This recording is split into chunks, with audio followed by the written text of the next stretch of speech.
Hello and welcome into the Who's On podcast, part of the Sabre Podcast Network, coming to you after a Virginia loss. The 7-game win streak is over for the Cavaliers, falling to Wake Forest 16-9 at home on Saturday night on primetime on ESPN with 55,000 plus in the stands at Scott Stadium. I was going to talk a little bit of basketball because we haven't talked about basketball since the season began in earnest.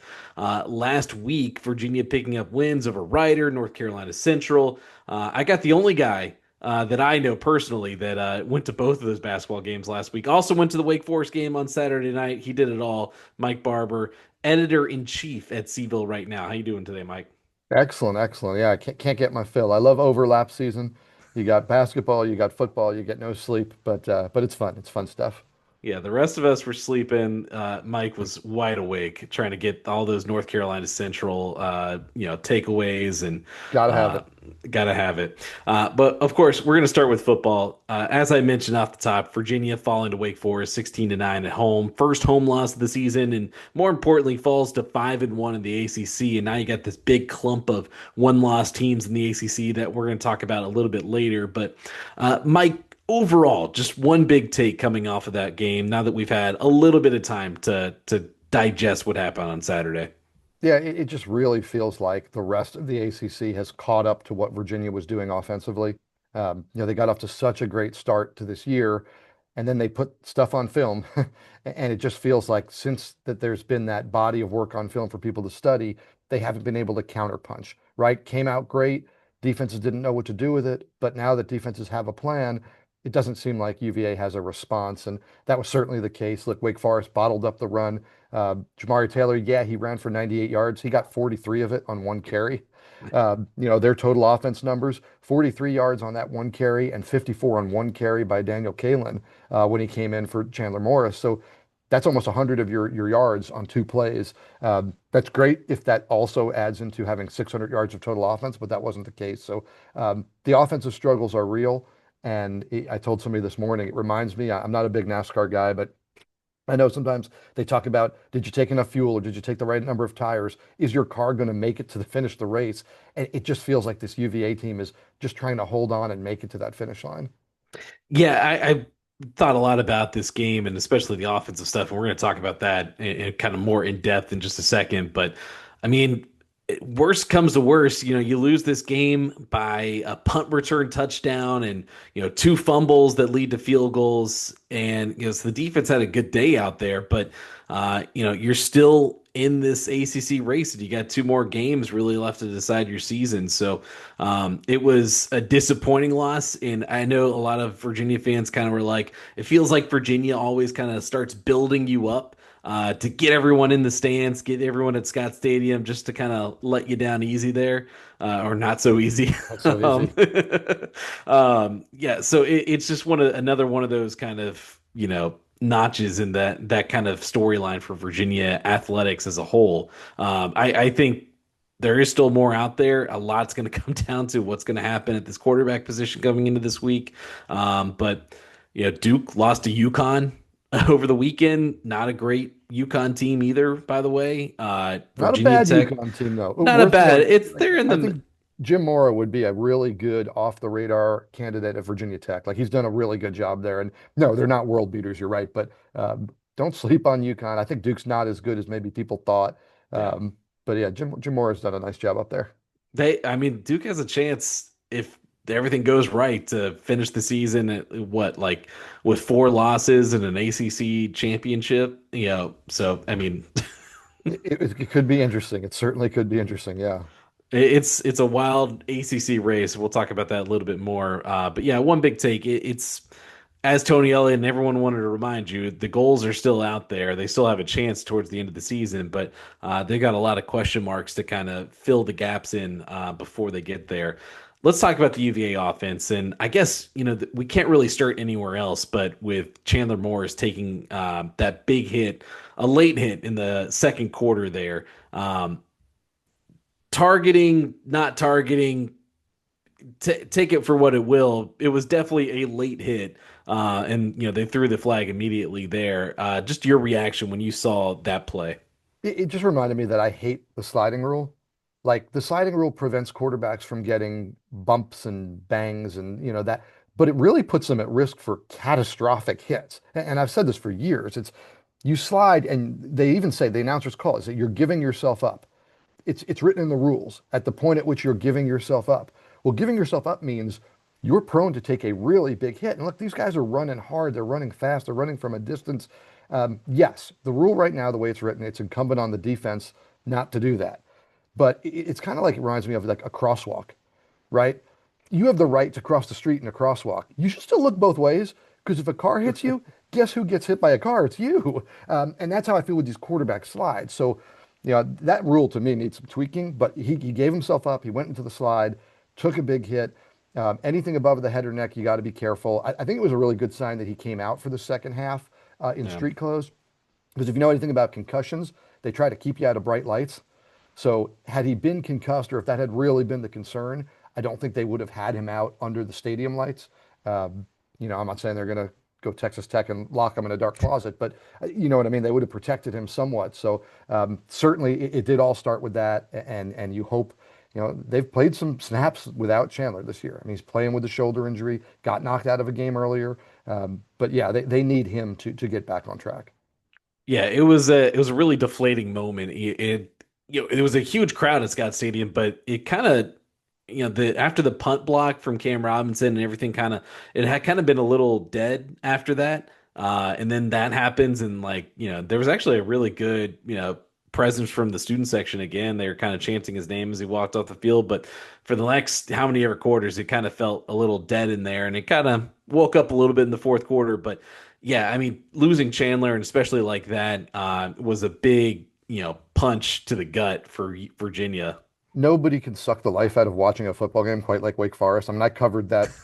It was 0-0 through regulation with Virginia Tech. I mean, they play some games that even if your heart's in the right place, you just can't be excited about. And I think that the way Saturday night unfolded, forget the outcome, was kind of one of those games. It was a field goal battle and not a lot to cheer. Although I will say, Kaelin comes in, and though he looked like me a little bit running around in the open field, he got 54 yards on that first keeper, and I thought there was really a chance. And then they settled for the field goal. I thought that was the moment that the crowd kind of was like, "Ugh, it's going to be one of those nights." Yeah, exactly. I mean, I, I'll bring it up now, but I thought in this game, you don't get a touchdown off the punt block from Cam Robinson. You have to settle for a field goal. You don't get a touchdown off the Daniel Kaelin 54-yard run. If they get two touchdowns right there, we're talking about a different ball game, and it doesn't matter what you do the rest of the game. That's probably enough to win it. Absolutely. The way the defense was playing with Wake Forest's limitations. Look, one of the worst, overused cliches in sports writing is people talk about setting the tone, right? I always edit it out when I see people write it, like, don't say. But I do feel like when they blocked that punt and then didn't get the seven, Yeah. looking back on it now, we're like, okay, we knew what we were in store for the rest of the evening. Yeah. Looking at Chandler Morris, it's usually if a player, I mean, you don't want to speculate too much, but if a player goes into concussion protocol, a week is a really tight timeline. So I see this going, if it is the case, all the way up to kickoff next week. It's going to be one of those willy won't weeks, it feels like. It's going to be interesting. Chandler Morris is one of those few guys that I think Tony Elliott has a comfort level with, that if he shows up on Thursday and is good to go, they'll do it. Right? I've been around coaches who are like, look, if you're not back by Wednesday, I can't do it. If you're not full go by Thursday, but like Chandler Morris, it feels like, look, he knows the Yeah. offense. He's played enough football. Again, it all comes down to, what is he dealing with? Tony Elliott certainly implied to us in the post game that it was very precautionary. It almost felt like he was saying, like, look, we could have pushed it and brought Chandler Morris back, but we're not going to take that chance with the kid. That gives me hope that he's going to play. Uh, Again, there's so much on the line, but that can't factor into the decision. So No. is Chandler Morris ready to go? Now, if he is, I like their chances to beat Duke and Virginia Tech. If he's not, it's a whole different podcast we're having. Yeah, exactly. Thursday, Friday, I'm going to go ahead and predict he'll be listed as questionable on both of those injury reports, and then we'll find out Saturday for sure. That's just the way this feels like it's going to go. One of those week-long sagas. Reminds me of the Brennan Armstrong rib injury coming off the bye week against Notre Dame. It was like waiting all week, and then finally, he comes out there, is like, yeah, he's not playing. And a classic Robert and I. post practice press conference, if I remember correctly. I think that might have been the one where he literally ran away when there was a break between questions. I don't know if you Yeah. were there or recall that, but Yeah. uh, he answered one question. Then there was a pause before anyone else jumped in the scrum, and he literally ran away because I don't think he wanted to answer any more Brennan questions. Great times with Dr. Bob. We talked about Daniel Kaelin. He had the big 54-yard run, 18 for 28 on the night, 145 yards. I asked him and I asked Tony Elliott afterwards, like, does the offense change? Does what you can call plays with change when you put Daniel Kaelin in there? And they both were kind of coy, but said no. I think it's very clear that like there are different limitations when you have Kaelin going in there. Overall, looking back on it, I didn't think it was a bad night for Kaelin outside of the two fumbles. Yeah, look, I mean, the line didn't protect him. Receivers didn't get open. I didn't love all the play calling, although I did like the fact that they got into that short passing game and got him into some rhythm. He's not the runner and athlete. I don't think that Chandler Morris is. He doesn't have the experience. They didn't take shots down the field, but I think, again, they were trying to ease him in with the short passing game. Look, the crazy thing about what the situation he came into, they only needed one score. So I think they were being really careful to be like, hey, let's not give anything away. Let's not mess anything up. Let's just go get that one score. I think the dream scenario was they can get down to the 1 or 2 yard line, run a direct snap to Jamari Taylor, win the game like they did against Louisville. And then it just didn't happen. And even on that Kaelin run, when he gets down to the one, God, I mean, if he finishes that run, like this may be a very different outcome and a very different mood around the program. But I thought he was fine. I think he is limited. Um, I think they are not going to get back to what they need offensively with him as the quarterback. Yeah, I think that the short passing game, that's a good point there because they had three big pass plays on the day, and all three of those came off of short, quick passes to either Trell Harris or Cam Courtney. Let those guys go make the play because Trell Harris is like a running back when he gets the ball in his hands. Like, go let him, make the extra plays and get the big plays for you. Yeah, I thought Kalen, shows some potential, and I think too, like he's been working on the offense, but he hasn't had those full amount allotment of reps. So I think a week with him, they have a chance. Is what I'll say with Daniel Kaelin is they have a chance if he gets a full week of reps, with the first team offense. I'm not going to count them out just without Chandler Morris completely. I do think that has a big part in why Duke is a 6.5 point favorite now at home over Virginia going into this game. Yeah, and look, there's things they can do that are going to be better for Daniel Kaelin, and they were good for Chandler Morris. Cam Ross was only targeted 4 times. He only had 2 catches Yeah. for 7 yards. They need to get him back to the impact player he was the first few weeks. I think Cam Ross is huge. Trell Harris over the top is huge. I love what they're doing with Cam Courtney. I thought the best sign for me uh, in that game was Jamari Taylor was targeted 8 times out of the backfield. He had 7 catches. That was a dynamic of the offense that I thought they lost when X Brown got hurt. I thought Noah Vaughn maybe could give it, but I said they really have lost something in terms of putting defenses in conflict if they don't have a running back and go out and catch it. To see the confidence to target him 8 times, to see the production that he caught it 7 times. I know some of them are real short, but um, to have that dynamic, I think you get that. I think you get Cam Ross back involved. You keep doing what you're doing with Cam Courtney, which I do think is creative. I think there's pieces there that can make Daniel Kaelin successful, but at the same time, I think those pieces could make Chandler Morris excel. And I think what you're going to need is the excel, not the just successful. Yeah. Look, they had four red zone attempts on the night. They're 3 for 4, but all three of those are field goals. They left a lot of points on the board, even with the offensive struggles that they had with Daniel Kaelin in the game. Like he got them at least into positions that they could score. I think we can transition now into just the overall offense and concerns. Like you're there on 3rd and 2. And you call this wild play with offensive linemen split out wide, and you had numbers. I'll give them that. Like you had the numbers there to do something with that. But I just come back to, and it's something that I've wondered for weeks now, ever since the Louisville game. Why is the Jamari Taylor direct snap only held for like one play a game? Why is it a one play a game kind of play? It feels like that's the kind of play that you should, like Philadelphia Eagles style, just hammer it home until they stop you. If it hasn't been stopped yet, then why are you allowing teams to not like be tested by it? Right, and it's crazy because that play is there because Grady Brosterhouse got hurt, and Yeah. they had to find a way to replace the Grady bunch.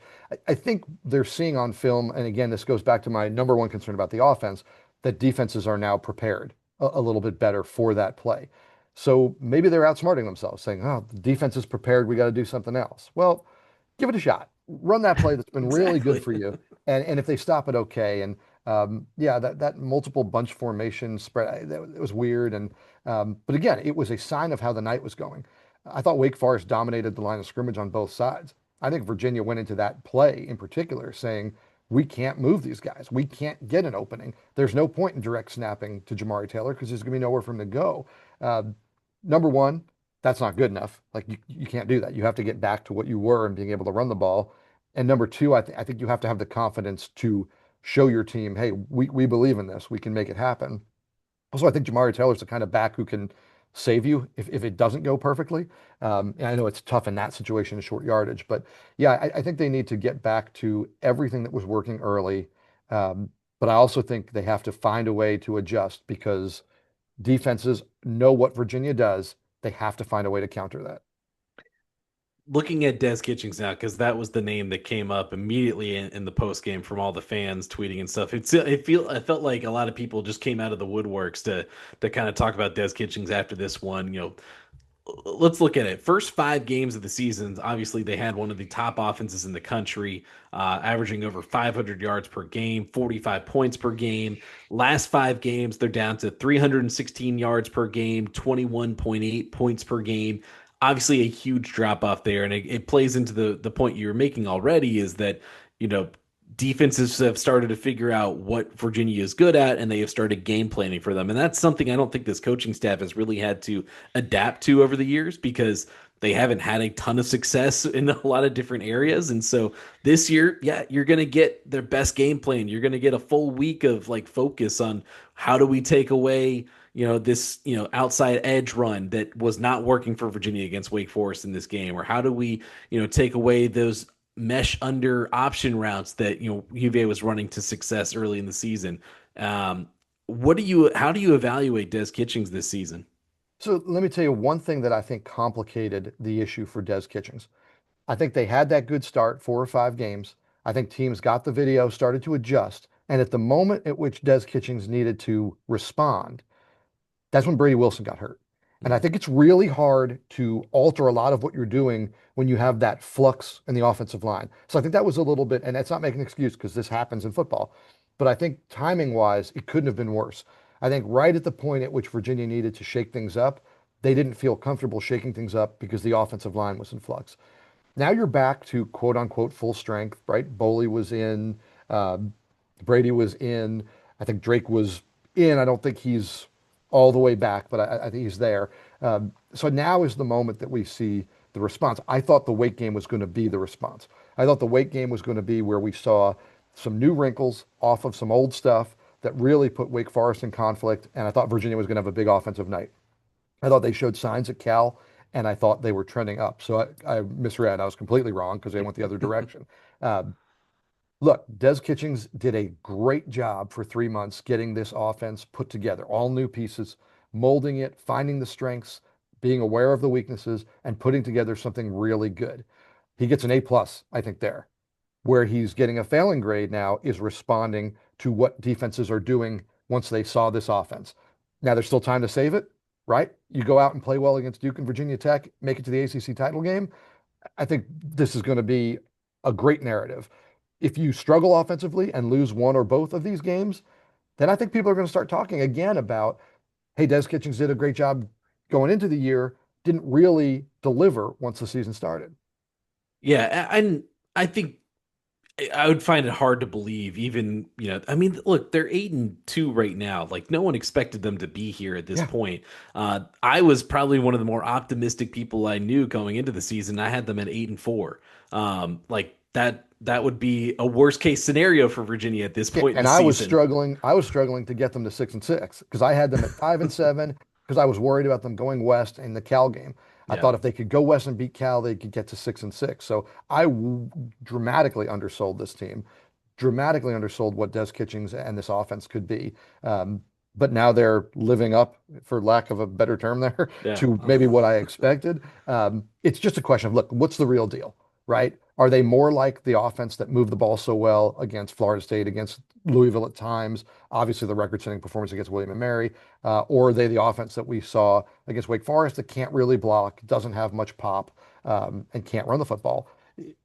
Or is it somewhere in between? And honestly, Preston, the way the defense is playing, if it's somewhere in between, I think they're going to be okay.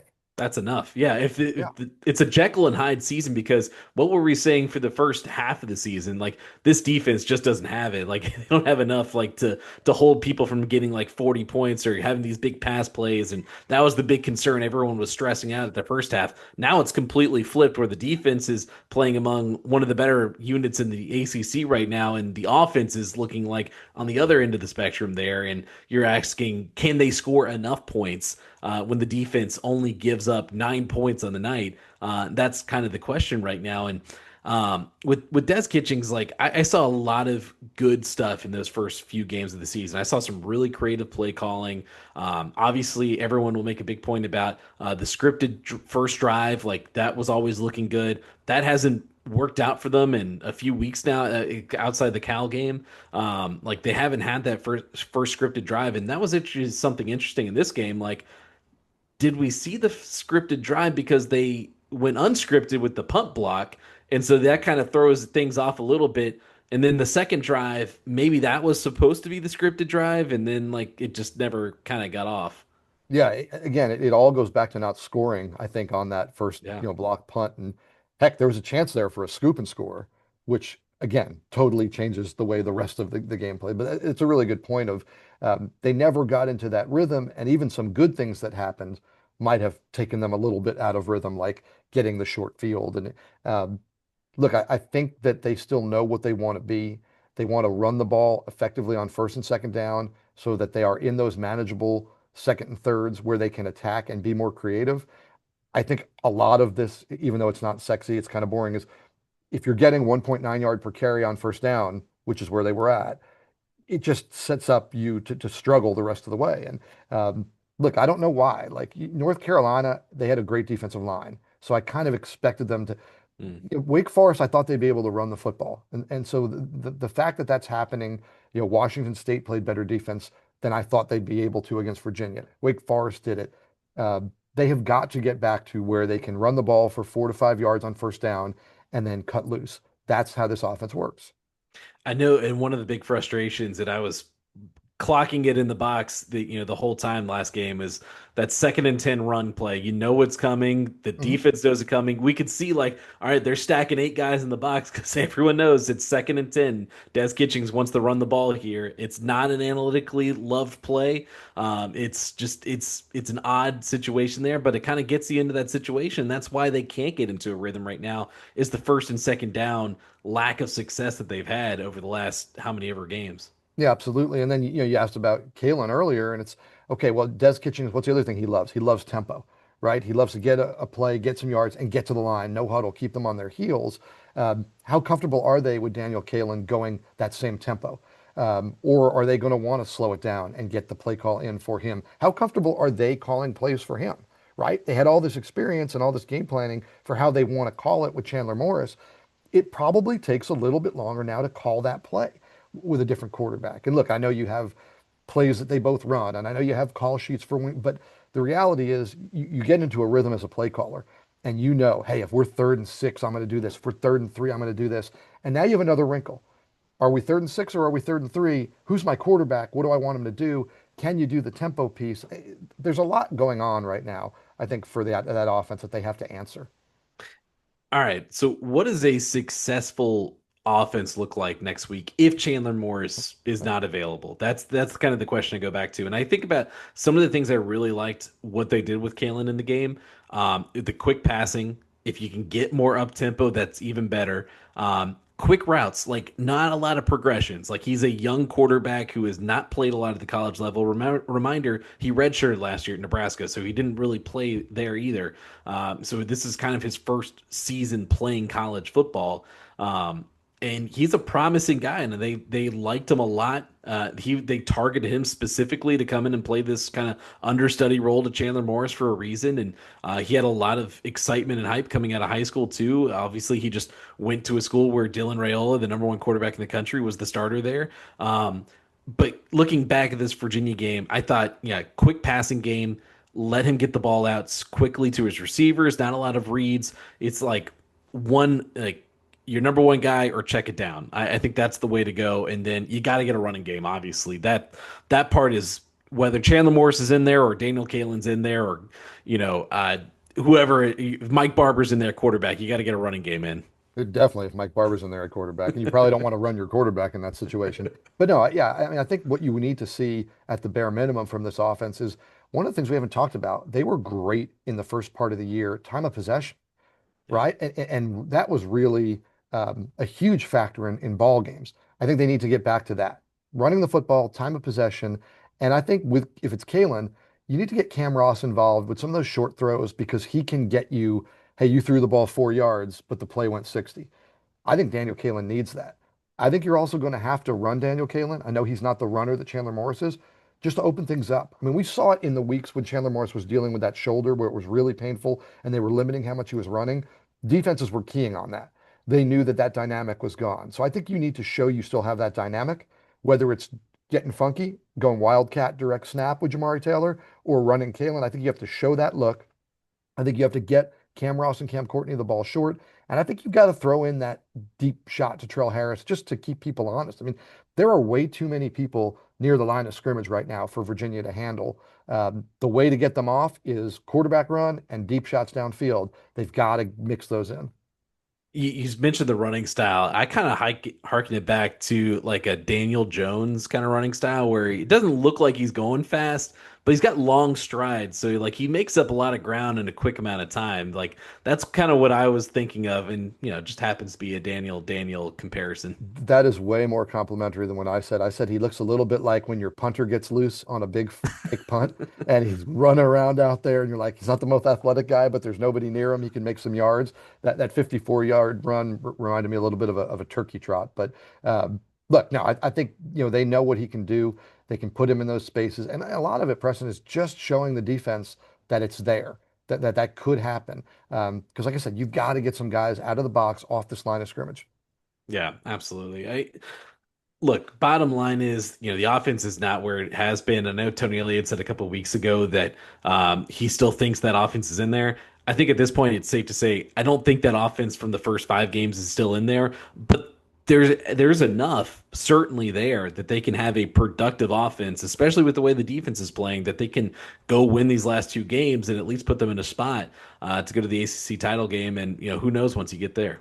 Yeah, look, I think that offense is still in there. The problem is defenses know how to stop it. So what can you do with that offense to make it the offense it needs to be? Look, some of it was opponent based, right? Early in the season, Coastal Carolina has not turned out to be a very good team. William and Mary, is an FCS opponent, but some of it is just, hey, you've got to evolve as the year goes on. Um, Again, that evolution has been stunted. Injuries on the offensive line at a critical moment, this injury to Chandler Morris, but those are excuses, right? Or those are the reality. So you have to find a way to evolve and get to the point. Look, you don't have to put up 700 yards a game, but you have to possess the football. You have to score a touchdown in a game. The first time since 2022, they had a game where they didn't score a touchdown. You can't have that. And if you do, you're not going to win an ACC title. And I mean, it's that simple. Like you shouldn't win an ACC title if you don't have an offense that can score a touchdown in a game. I think people would be fine if they're only going to put up 327 yards total offense if they could just convert some more of these red zone opportunities that they get. Like If that, they score there at the end, it's just the latest chapter in the cardiac calves, right? yeah. And everybody is ecstatic because you had a big crowd, you won again, you pulled it out without your quarterback. Like it's all good news on Sunday morning if they get one touchdown in one of those drives. Never did it. You got to be better than that. Instead, it's cardiac arrest. Defensively, they held Wake Forest to a season low 203 yards, only gave up 9 total points on defense. Obviously, it comes down to a punt return touchdown, which I'd love to talk about because I don't. It was weird. I think the punt, kind of bounced obviously, and like it looked like guys maybe turned off a little bit on there. And then once you get past that first kind of line on the punt return, then you've got like the big guys that are forming the wall there, like Jameer Carter, great defensive lineman, not a great open field tackler because that's not what he's asked to do at his Certainly size. not on the run. No, it's certainly not. And then Daniel Sparks takes a bad angle there towards the end. There's a lot of bad angles overall in that punt return touchdown. Then the two lost fumbles.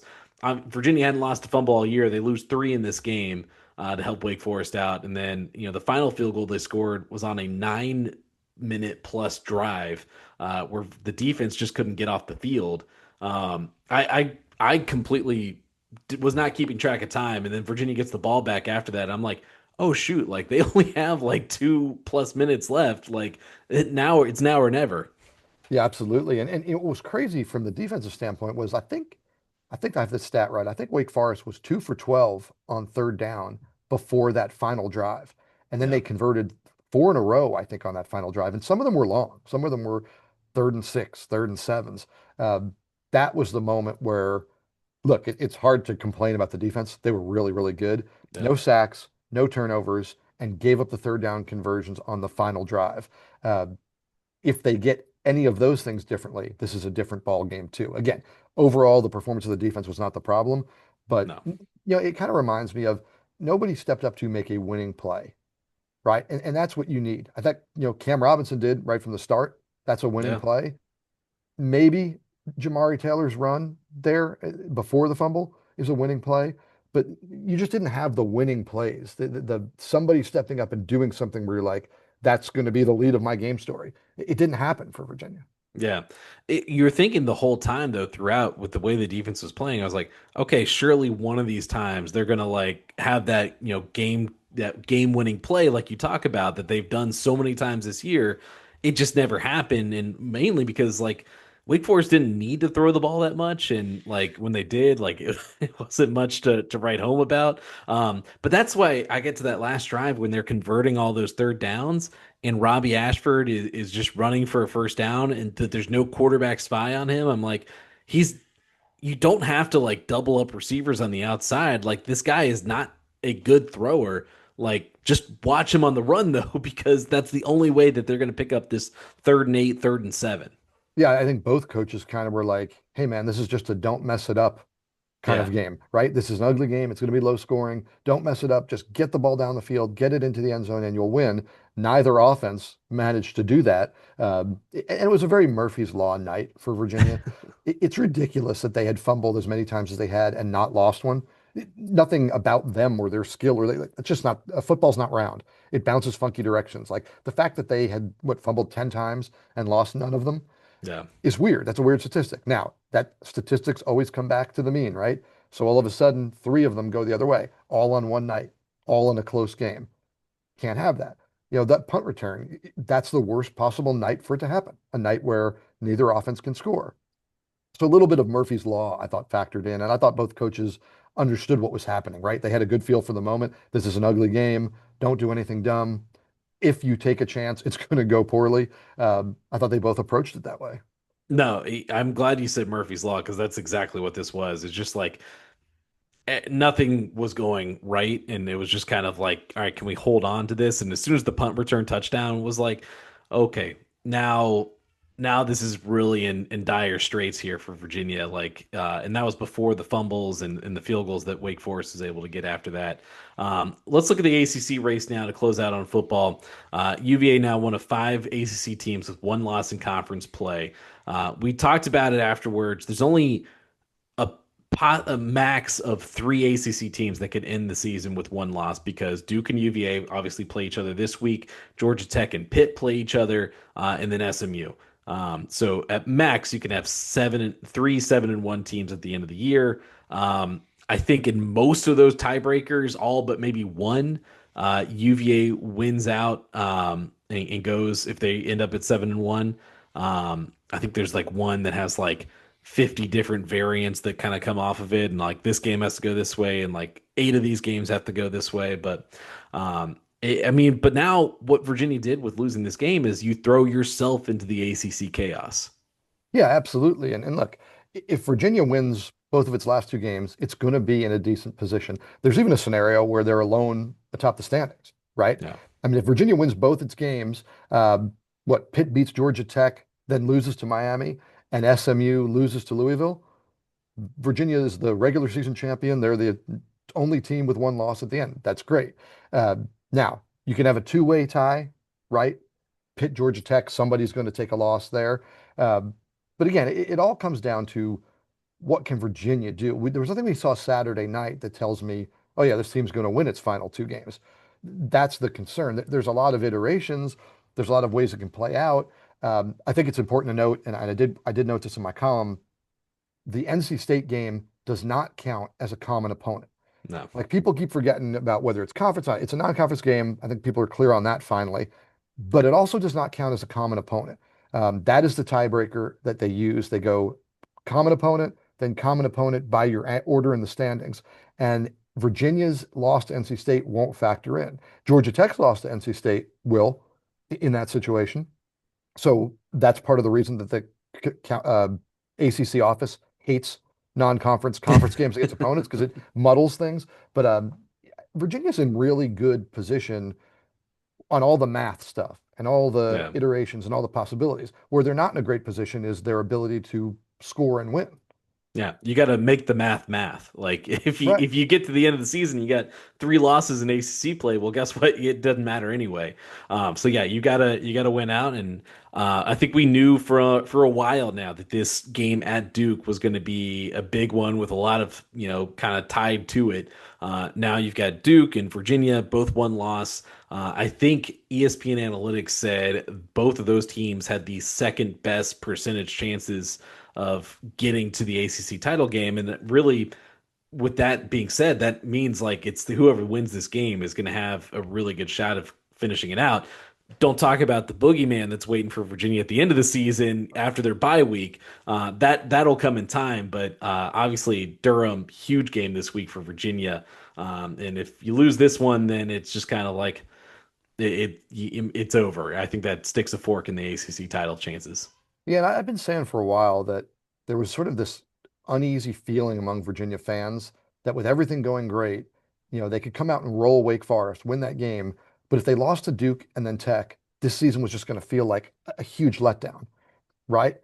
Now the fact that they lost to Wake, okay, how does that factor in? I mean, if you lose your final three and you lose to your rival, the fact that this is a season beyond, I think, everybody's expectations is going to be lost in the fact of how it ends. Yeah. Now, conversely, if you right the ship and win these two, this is truly, a special season and something that is not just based on your win-loss record and your standings. Something really special happened with this team. It's amazing what's on the line. It's a season on the brink of it could be this great moment or it could be a real letdown, and there's really nothing in between at this point. I think that with everything, they could still lose at Duke. And if they beat Virginia Tech, then it's still a successful season in my mind because, like, no Oh, one definitely had them successful. winning Yeah. win that 9 games, and I'm sure it'll be a letdown because the expectations rose to a certain point. But I always say to people, like, don't look at your expectations in week, 10, 11, 12. Look at your expectations back in August. Like, what were you thinking back then? It's that should be the judgment of like how a season is seen in the end, in my opinion.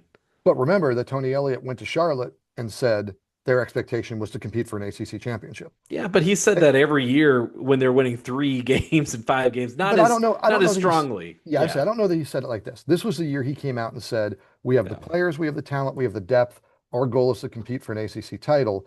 To get there with 3 weeks to go, and not get across the finish line, I think would feel like a tremendous gut punch. Even though you're right, on the arc of things, people are going to be like, "This is great." I do know some people who are still not sold on Tony Elliott, and who Oh, feel for sure. like, 8 or 9 wins and a big contract extension that he's likely going to get could be like the worst case scenario for Virginia. You don't get your ACC title, you don't get your college football playoff spot, and you get a coach extended. Look, I think he's done a tremendous job building this roster. I think he's done a pretty good job coaching this team. I think the jury's out on how we're going to feel about it until we see what happens these next 2 weeks. Absolutely. I think at the same time too, like just like there's people that are just not they're never going to like Des Kitchings as an offensive coordinator. They're never going to like Tony Elliott as a head coach because of what they saw for three straight seasons, or they have their opinions based on. I don't know, short of an undefeated season and number one seed in the college football playoff, if this year was going to change their mind because they have the fallback of like, well, you got a lot of money and you invest in this roster and like that you should win, 6, 7, 8, 9 games with that. If Tony Elliott brings this home and lands this plane and you're not sold, that's on you. I mean, it really is because I mean he rebuilt this roster entirely, formed essentially a new team, got them to buy in, got them to play well. If he gets them across the finish line and you're not a believer, you're a hater, man. Like that's just going to be you forever. And there are fans in this fan base, in Virginia Tech, and any fan base in America that will Every never like the offensive coordinator. And I've learned that in my yeah. 26 years. Yeah, I don't Fans, know a lot of perfect offensive coordinators in the world. there are none, and it's a favorite lightning rod. So, look, it all comes down to what you do on the field. We always say that. And I think things are trending in the right direction. I think Tony Elliott has showed he knows how to build a program. He knows what he's doing. A lot of players who are contributing, even though they might not be the stars, are guys they've developed to bring depth. There's a lot good to feel about. You got to bring it home. You got to land the plane. Yeah. These last two games are going to be huge for just how this season's looked back on. Mhm. All right, let's look at first two games of the season for UVA men's basketball. First two games of the Ryan Odom era, wins over Rider, North Carolina Central. This week they've got Hampton and Marshall both at home. Wild to live in a world where the home men's basketball game has moved up a couple hours because of the road football game, but that's the world we live in right now. If for fans that are enjoying the football season at least. But three early impressions for the men's basketball team. We'll each do three. Try not to overlap at all. But Mike, why don't you take the ball? What's your first early impression of this basketball team? Well, I think number one for me is we're seeing what they are defensively, right? We're seeing that. Yes, Ryan Odom is a full court press guy. Yes, that's what he wants to do. That's what he wants to be. It's not a full court press to turn you over. It's not a full court press to create havoc like maybe we had seen at VCU with past VCU coaches. This is a full court press that's designed to make it hard to get the ball across the court and give you less time to work on in the half court. That was always sort of the knock on the pack and Tony Bennett was right. He let you get the ball up and he forced his defense to defend the entire shot clock. Ryan Odom, in a lot of ways, wants to be a Tony Bennett defense. He just wants Yeah. to do it with a lot less time on the clock. So he's asking his guys to go harder up the floor so they can do less in the half court. I think that's been good. I think it keeps getting better. I think their help concepts are there. I'm very encouraged by what this defense will be and that will be a huge part of this identity. Yeah, like you said, like he wants the teams to work late in the shot clock. If that sounds familiar, like he said, he told his team before the first game, like he was like, "Look, we got to get these teams into it later into the shot clock. From there, the fans will know what to do because that's what Virginia fans are used to it." So in a lot of ways, it looks familiar in that setting. We've seen a shot clock violation or maybe two at this point in the season. So that part's at least familiar. First one for me is, I mean, just talk about the big Belgian Testa Ritter. Scores in 20 plus points in his first two games of the season. He's the first UVA player to do that since Ty Jerome back in 1819. And it's the ways that he's doing it because all offseason, Ryan Odom was saying like, oh, he's a bully ball guy. But that first game, especially against Ryder, he's got some pretty crazy footwork, especially in the post, that I'm like, I was a little concerned. Like you can't always play bully ball when you get into the conference play and you're playing bigger guys and guys that can match you physically. But you can work some scoring with with some of that footwork out there. Yeah, I think he's been outstanding. And does it translate to ACC play? I think that's going to be a fair question. But there's Yeah, nothing I've seen watching him that makes me say that won't work in the ACC. And you see that sometimes, right? Sometimes you see a guy who's 7'2" and skinny, and you're watching him muscle Rider or schools like that. And you say, okay, that's not going to translate. Nothing that Testa Ritter is doing automatically won't translate. I think there's a chance that you're going to see him be a 20 and 10 guy in ACC play. yeah. Second impression for you. To me, it's Ryan Odom's willingness to match up and mix up his rotations. Mhm. We saw it in this last game here against North Carolina Central. He had a lineup at one point with both centers on the floor and both point guards on the floor, right? He has Chance Mallory and Dallin Hall. He has Dallin Hall playing off the ball. We could have a whole show on. I don't totally get that. Like, I think you have better options if you're going to play him off the ball anyway. But he's got both of them out there to give you ball handling while he's got two centers on the floor. And they're two centers that he's confident can step out and play on the perimeter. So when they do that, Ugo's at the center, and you've got Johan Grunlow is actually the four willing to step out, but it's matchup based. So if the matchups flip, Johan can go inside, Ugo can go out to the perimeter. Uh, I think, again, Tony Bennett was known for changing his starting lineup based on the opponent. I think fans are going to see with Ryan Odom, it's changing the rotations in game and doing some rotations and some bench combinations that you haven't seen before. I think it's tough to prepare. And I think, again, it's a lot of this is driven by the injury to Devin Tillis, which we should mention. Exactly. Yeah. In fact, Dallin Hall said that. He said, look, with Tillis out, we're trying to do some other things, trying to find some other combinations. But I think Ryan's creativity to break the mold a little bit. Again, who plays their two true centers and their two true point guards on the floor at the same time? I think that's been something that's jumped out here in the early games. It's funny, going back to ACC tip-off, I asked Ryan Odom specifically about that kind of lineup with both Onyensu and Grunlow on the floor, and he was like, yeah, I don't know if we'll actually see them on the floor together, but like you said, the Devin Tillis thing injury forces your hand there. And so in the first game, it was, all right, let's throw Martin Carrera out there for a little bit, a couple of minutes. Let's put Sam Lewis at the four for a couple of minutes and see if we can kind of get by that way. After the game, he quickly teased that, yeah, we're working on some Onyensu, Grunlow kind of big lineups. And that's exactly what we saw against North Carolina Central. And I think they're lineups that can work because, like you said, they believe that both those guys can stretch the floor, so it's not going to clog things up offensively. And then defensively, I think I have loved watching both of those guys play defense. I mean, gosh, Grunlow had 7 blocks in his second game as a college freshman, however you want to classify it. And on Yensu, it feels like he's going to lead the country in blocks per minute this season because he just does a lot in those short amount of minutes. That's actually my second impression is the center position might be their best position on the roster right now with as far as starter backup, those guys playing minutes. Yeah, I think they're really good. They're both really good rim protectors, and it's fun, Preston, because they do it a different way. Yeah. Right? Johan Grunlow is all about timing, technique, the way he blocks. Onyansu is the swatting, the big dramatic, send it into the sixth row. But look, both of them, yeah, I think both of them are a factor defensively. I think both of them are athletic enough where you can get pulled out to the wing and feel like, okay, we don't have to panic right now. They can do this for a minute or two. Um, so I think they are a really good pair. Again, super interesting to see them play together. But I think long term, you're right. What's interesting there is shot blockers are going to get in foul trouble, especially on Ianso with the big arm swing. Yeah. But Grunlow too, it's going to happen.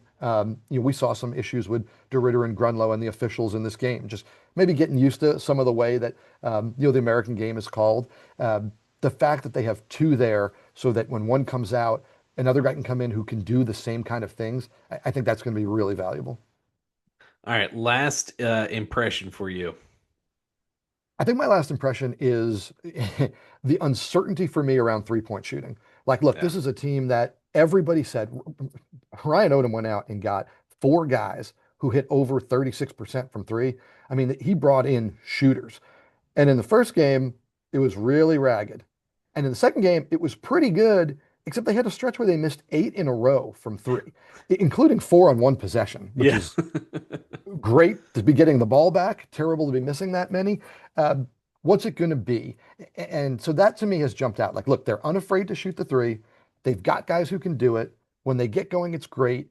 Um, I was a little concerned with the way they played against North Carolina Central zone.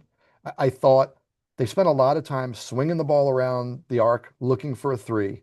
They didn't really have much penetration. Now, in the second half, they were a little better. I thought Malik Thomas did a nice job penetrating. Thought they threw some balls into DeRitter. But there was definitely a stretch where I'm like, gosh, it's not that they are getting great threes. It's that they are just looking for only that. Um, that's got to be better in ACC play. You've got to be able to penetrate. You've got to be able to get paint touches into the rim. Kick out threes are what you want, not these sort of swinging around like you're playing a little kids game, passing the ball around the Yeah. arc, and then somebody eventually shoots it. Yeah, it's they've shot a ton of threes. That's what they said they're going to do, and they have fully lived up to that so far. But they've also missed a ton, and especially some like good opportunities. It felt like from good shooters. I've been surprised with, Jakari White. He hit two, including a banked in three in front of the Jakarmi, which is a fun little twist to the Very student cool. section this year. But yeah, a lot of guys that you expect to hit those threes aren't hitting them right now. So I would expect maybe that evens out over time, but again, they're shooting a lot of them. You want to be making some, and if they make, I said after the first game, I was like, if they make at least 25% of those, like they're probably, up by like 30 or 40 points late in that game, and instead it was a little bit closer. And same thing with North Carolina Central too. Yeah, I mean they've scored over 80 in their first two games, the first time since I think 2007 that they've done Yeah. that. But man, if they knock down a bigger clip, if they're at that 38, 39, 40%, which I think they did end up there despite, which is amazing, in this last game, despite that stretch where they missed eight in a row, to still finish at 38% from three is crazy. Yeah. But look, they've also missed a lot of free throws early Yeah. on. Oh my And gosh. I mean, these are good shooters. Statistics don't lie when you have experienced players who've played a lot of ball, right? Freshman year, maybe it's not the same to sophomore, but these are guys who've played 2, 3, some of them 4 years of basketball. Some of them have played professionally. We know what they are. Their statistics don't lie. So the number of missed threes, the number of free throws, it's jumped out early. It's an early impression. I don't think it's going to be a long-term problem. Yeah, free throw wise, Chance Mallory was at the line late, and I was trying to look up who was the last freshman to score 10 plus points in his debut in his first two games, but then he missed the free throws, and I was like, I'm not going to bother with that I anymore. I had a line in my story about the 80-point mark and the history of the 80 part and then he missed and I was like, man, are they going to not get to the 80? And they did get there, but Yeah. yeah, those for bettors and for sports writers, those late free throws sometimes they matter. Yeah. All right. Last one for me is Malik Thomas, I believe will get going. That was the one sure thing I had coming out of the preseason, those first exhibition games. Like he was the one guy that was consistently scoring. His first game goes 1 for 10 from the field. This last one had a little bit of a cold stretch there as well. Eventually gets over double digit points this time. I think he's talented, and you see it on those drives where he's making a lot of contested layups. I don't think he's really gotten any foul calls yet this season on those contested drives. There's one in the Ryder game I remember specifically where he didn't get a foul call and he He was wanted looking it. for it. Yeah, he wanted Yeah. it, didn't get it. And then the shooting, he shot a good amount of threes too, and they haven't really fallen for him at a consistent clip yet. I just think he's too talented of a player, but I think that too is played into a little bit of a herky jerky start to start the season for UVA. Yeah, I think there's definitely no reason to panic on any of these fronts, right? No. Like I said, statistically, these guys are good three-point shooters. I think Malik Thomas is going to be one of the best scorers in the ACC. I think he's going to be the guy who can dribble, penetrate to open up for the outside. But it's certainly two games in against overmatched opponents. You're like, this is a little bit weird. Look, it was interesting against Villanova in the exhibition. Virginia didn't foul much, which is important to Ryan Odom. He plays an aggressive physical style, doesn't want to get in foul trouble. Then against Ryder in the opener, against a lesser opponent, they were called for a ton of fouls, and it was an issue. Then it got better again against NC Central. It's a small sample size. So, Yeah. let's check back in 2, 3 weeks after Hampton, after Marshall, definitely after the Greenbrier, right? That's going to be, what is that, Northwestern and Butler? Yeah. That's going to be a much better kind of gauge for where they're at. Um, but if the threes are going to be streaky, they have to have some other things. And I think they do with DeRidder inside, and I think they do with Malik Thomas driving to the rim. Yeah, what you want to see out of these first four games is just a little bit of improvement each game. And then when you get to Greenbrier, that's going to be the first test of like, all right, where are they exactly before you get later in the non-conference and you got a road trip to Texas, you got Maryland and some of these other games later on in conference play. But Mike Barber, thanks for joining us. We covered a lot of ground here today, and it's a big week for UVA coming up. A couple of basketball games, and then, of course, the road trip for football down at Duke with a lot on the line. But again, thanks for always just coming on. Yeah, it's fun. It's fun when there's a lot to talk about. Right? I kept saying, like, people wanted to talk about UVA football. I haven't been able to pay people to talk about UVA football in a Here we couple of years. are. That'll do it for the Who's On podcast. Of course, catch us on YouTube or on Apple, Spotify. You know where to find us. Leave a 5-star review on Apple or Spotify, and also subscribe over on YouTube. We're really picking up some steam over there, so would love to keep that going as we get deeper here into the football season. So again, that'll do it. We'll see you later in the week. We'll have a preview of the Duke game with Connor O'Neill from on 3. So we'll stay tuned for that.